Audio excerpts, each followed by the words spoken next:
నిశ్చయించుకున్న దానియేలుల కొరకు దేవుడు వెదకుచున్నాడు. ఆత్మీయమైన లేక దైవికమైన వ్యక్తి ఈలాగున ఉండును. 1. కేవలము యేసుక్రీస్తు కొరకు మాత్రమే జీవించాలని ఆశ కలిగియుండును. 2.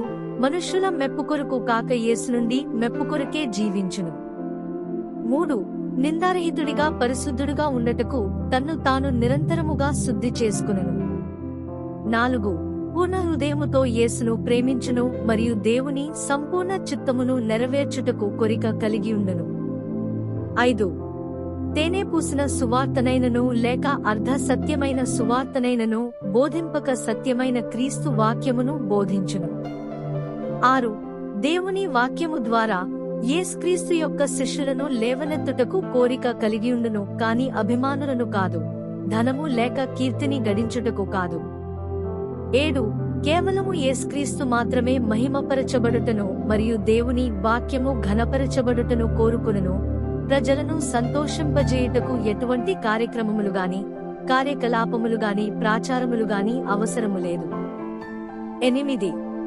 మనుష్యుల మాటల వలన కాక కేవలము పరిశుద్ధాత్మ ప్రేరణ ద్వారా ముందుకు సాగెదరు.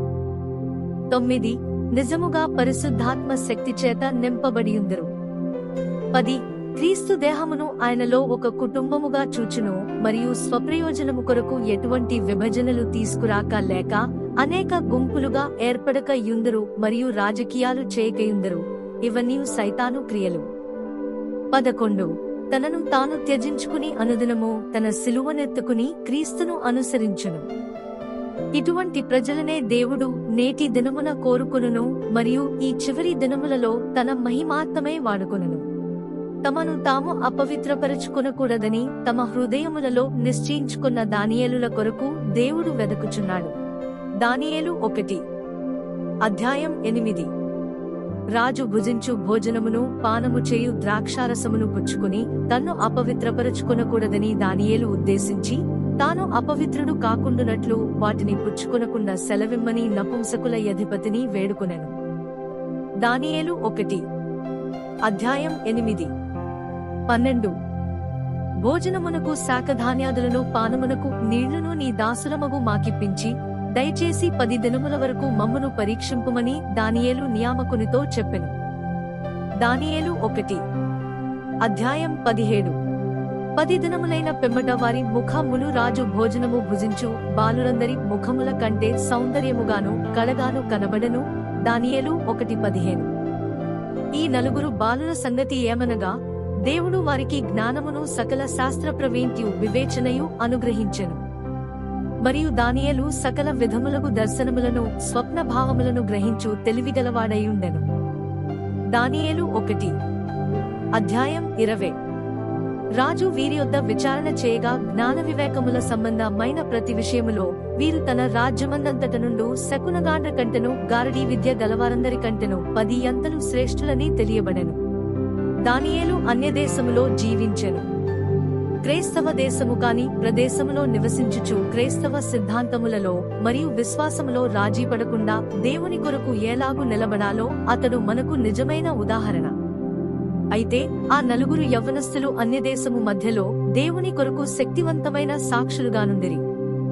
బబులోను దేశములో ఉన్న 100,000 మంది క్రైస్తవుల కంటే ఈ 4 యవ్వనస్తులు ఆ దేశమును అధికముగా ప్రభావితము చేసిరి. ఎందుకనగా ఒకే ఒక్క కారణము చేత. అది మిగతావారందరూ రాజీపడిరి కాని ఆ 4 రాజీపడలేదు. అధిక సంఖ్యలో ఉంటే మనము ఏదైనా చేయవచ్చు అని ఎప్పుడూ ఆలోచించవద్దు. అనేకులు సంఖ్యాబలము కొరకు, ప్రజల యొక్క పలుకుబడి కొరకు మరియు దేవుని సేవకుల మెప్పు కొరకు పరిగెత్తుతారు, కాని దేవుని యొక్క మెప్పు కొరకు కాదు. విశ్వాసము చేత దేవుని సంతోషింపజేయుట.